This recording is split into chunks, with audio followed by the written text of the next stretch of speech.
everybody, and welcome to another brand new episode of T Watches a Scary Movie. I'm T, and of course we're talking scary movies. I appreciate you tuning in for another brand new episode. Remember, you can always watch new episodes 8:30 p.m. Mountain Standard Time, the video version on the YouTube page, which is youtube.com/C/Theron Reynolds Scary Movie. Again, that's youtube.com/C/Theron Reynolds Scary Movie. And the audio only version goes up on all your favorite podcasting platforms. Just gotta search T Watches a Scary Movie. So, what are we talking about here tonight? I had originally had the movie because I gotta kind of split this up because I got so much to talk about there. But I originally had these movies on the list months and months and months and months back, and then there was just a bevy of new releases of horror movies coming out over this summer and over this fall, to where I had to keep pushing them back in order to fit all these new movies in. And now that things are kind of slowed down a little bit, and I'm trying to give myself a little bit of a break here before we start taking care of some more new stuff and start looking into holiday horror again and everything, I decided that it was time to put this back on the schedule. So tonight, we are definitely going to be talking about episode 6 of season 2 of Chucky. He is risen indeed. And then we're also going to be talking about Joel Schumacher's The Number 23. Yeah, you might have heard about this movie back in 2007. One of Jim Carrey's last starring roles here from the director of my favorite Batman movie, Batman Forever. So that is what we're going to be talking about here tonight. And we're going to dive right into things with Chucky. So, you might remember last week when we were talking about episode 5, Doll on Doll. The episode ended with things strained between Jake, Devin, and Lexi, and kind of Nadine in there as well too, to where Jake was really getting attached to the good Chucky, who had been deprogrammed from all of his murderous ways by the group of kids, and became this good Chucky who was kind of fighting with them and helped protect them against Hulk Chucky, who tried to kill them all at one point and killed Trevor at the school as well too. And the episode kind of ended on a sour note because Nadine and Jake went and baptized Chucky, hopefully giving him a brand new start. Whereas Lexi and Devin decided to follow the clues on Good Chucky's phone and found out where the Colonel was staying at, which was this cabin in the woods nearby the school. And they found out that Dr. Mixter is actually involved with the Colonel, and that they had Andy alive and captive as well too. So a lot was left from that last episode that brought up a lot of questions. And man, oh man, did we start getting some answers here, and he is risen indeed. So first we got to see what happened pretty much right after Andy drove that truck off the side of the cliff there at the end of, or I guess at the beginning of season 2 here, with all the Chuckies inside and the Tiffany doll he had just shot, one that's called the Colonel, and they drug Andy, who survived the crash and was unconscious, back to this, started working with Dr. Mixter, who was Charles Lee Ray's childhood psychiatrist. So we didn't get more explanation about that, honestly. Later in the episode, Dr. Mixer talks about how she had helped snuff out those childhood qualities that Charles still had, or Charlie still had when he was still a child and everything. But there's no really explanation for why she's suddenly murderous, whether it's fascination with Chucky or what exactly did it, the reason why she's teaming up with him. But we find out that they've been keeping Andy captive for a year at this point. Now, it's been a while they've had Andy captive, and the Colonel has been eating Andy, cutting pieces out of his leg, burning it, or cooking it up, and then eating it. So this Chucky is a cannibal, which is kind of consistent with what we've seen over this show, because it has definitely implied that maybe not all of them, but at least some of these Chuckies do have cannibalistic tendencies. But we also get a little bit more info on the Colonel, who is in total Marlon Brando mode here. And there's an homage, obviously, to a very famous war movie that you might be familiar with. Chucky is amazing. This is the best follow-up to any legacy. It's the best legacy sequel that is out there, bar none. My lord, these folks are killing it out there. And Leslie Libman, who directed not just last week's Doll and Doll episode, but also directed this episode that we're talking, He is Risen Indeed, has been given such this big task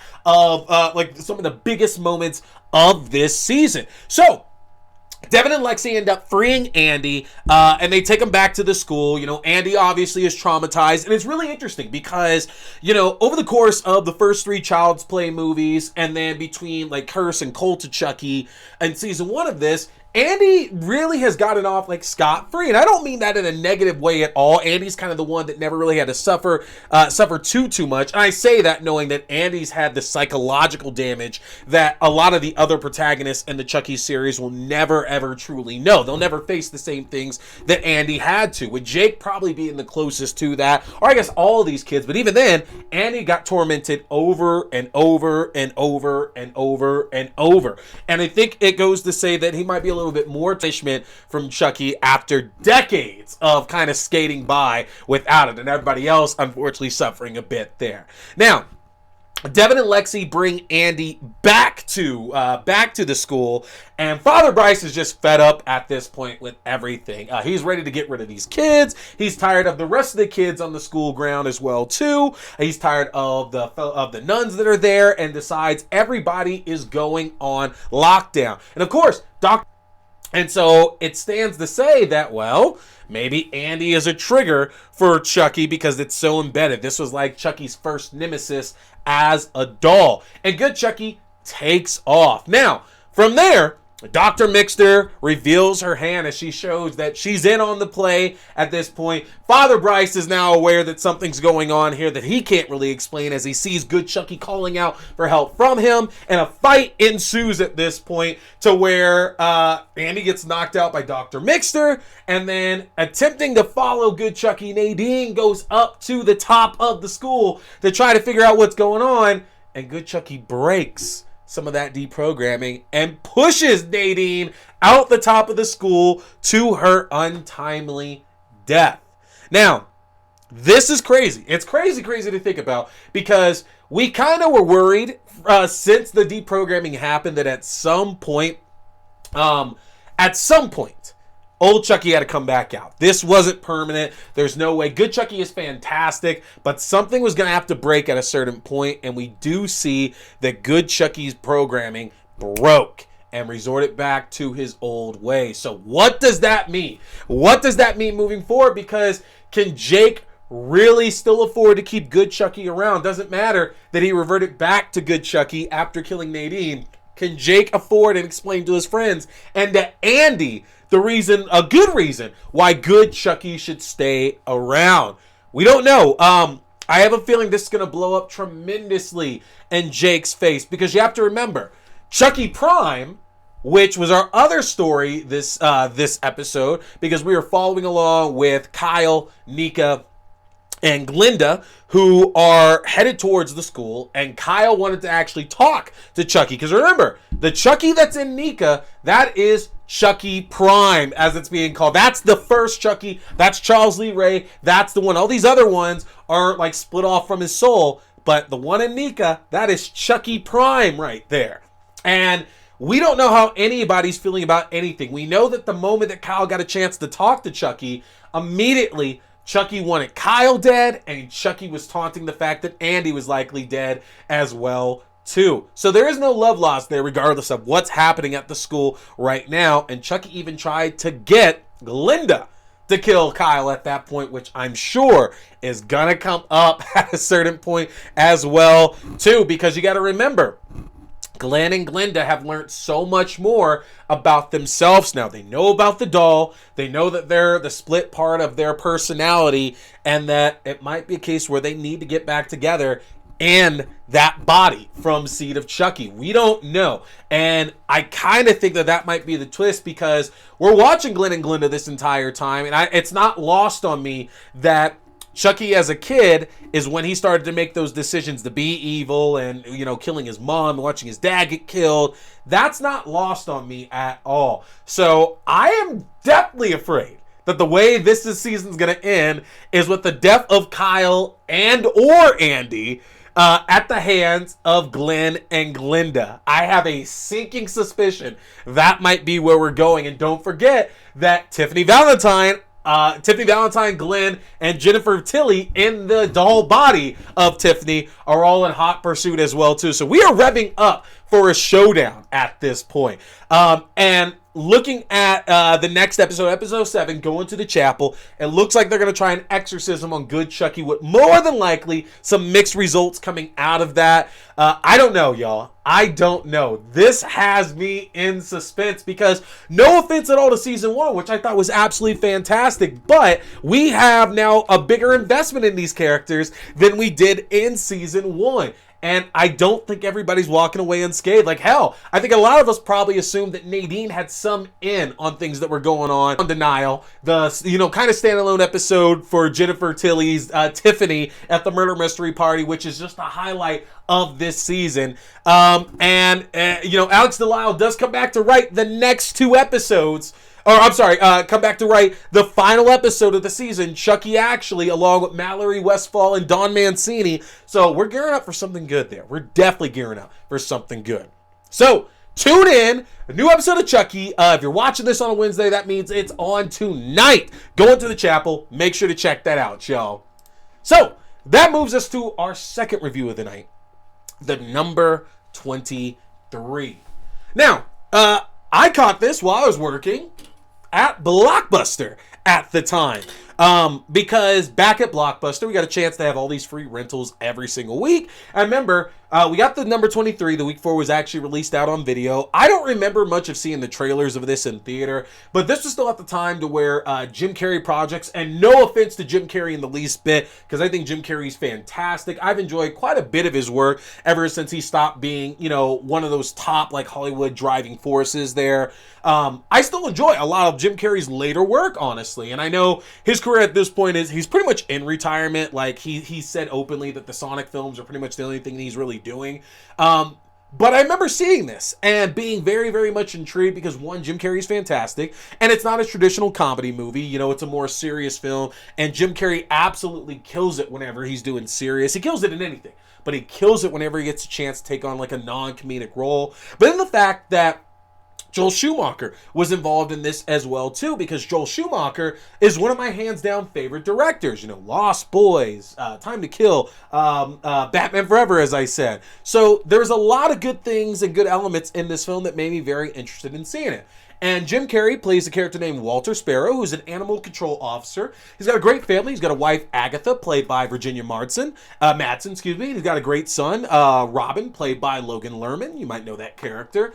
But something's going on in his life, and a book that his wife Agatha reads called The Number 23, written by an author named Topsy Kretz, is passed along to him. And as Walter begins to read this book, he starts realizing there's a number of similarities between himself and the main character, a detective who refers to himself as Fingerling.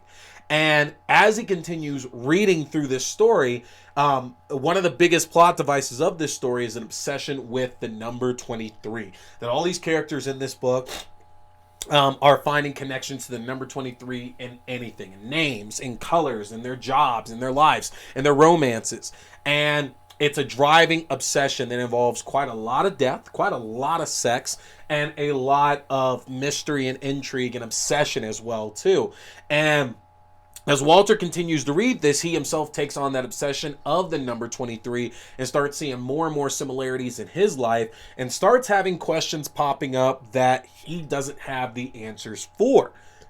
And it's a very unique story, because number one, while it's a thriller for sure, and I know some of you who have seen this or who are going to check this out here are probably going to say this is not a horror movie, but I would argue against that, honestly, just because the mere obsession, the way that obsession is treated in this film with Walter and the number 23, and we see the way that affects all these other characters, even like his son, as his son, starts to jump into this mystery, the way his father is, the obsession itself it's truly frightening, because these are things to where you could find it any way that you wanted to. And it's pointed out to Walter and other characters numerous times throughout this film that if you're looking for it, you will find it in anything that you want to. You'll always find a way to explain that there's a 23 and everything. And, we get to see Jim Carrey played maybe that typical role as the meek kind of guy who's going through something larger than himself. But then he also plays the detective Fingerling, because we see the story that he's reading play out as well too.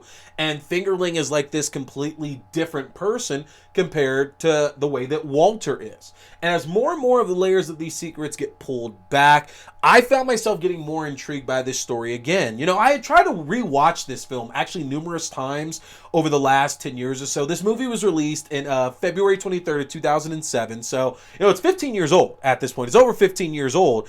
And I think that a number of times when I tried to rewatch it, it didn't really click with me that much when I tried to do it again. Like something was missing from it. But in rewatching it recently, because I told myself I had to just dedicate a viewing to it at this point, I realized why I really enjoyed it. Because you so earnestly want Jim Carrey's character Walter to get this resolution in the film as he becomes just more and more obsessed with not just 23, but getting answers about what's going on with Fingerling and all these secrets that parallel his own life. You really want Walter to get to the bottom of this mystery. Like, you want him to succeed. And every time that another layer gets pulled back, another wall gets put up. And it's frustrating. And you can feel that frustration as you're watching it. But not only that, I did find myself actually looking around. It's kind of interesting because movies always should have a great effect on you, I feel, when you're diving into them. But I found myself looking around as I was watching the movie, trying to build those 23s myself and things around my house. And I did find it in a few places, which was really, really creepy.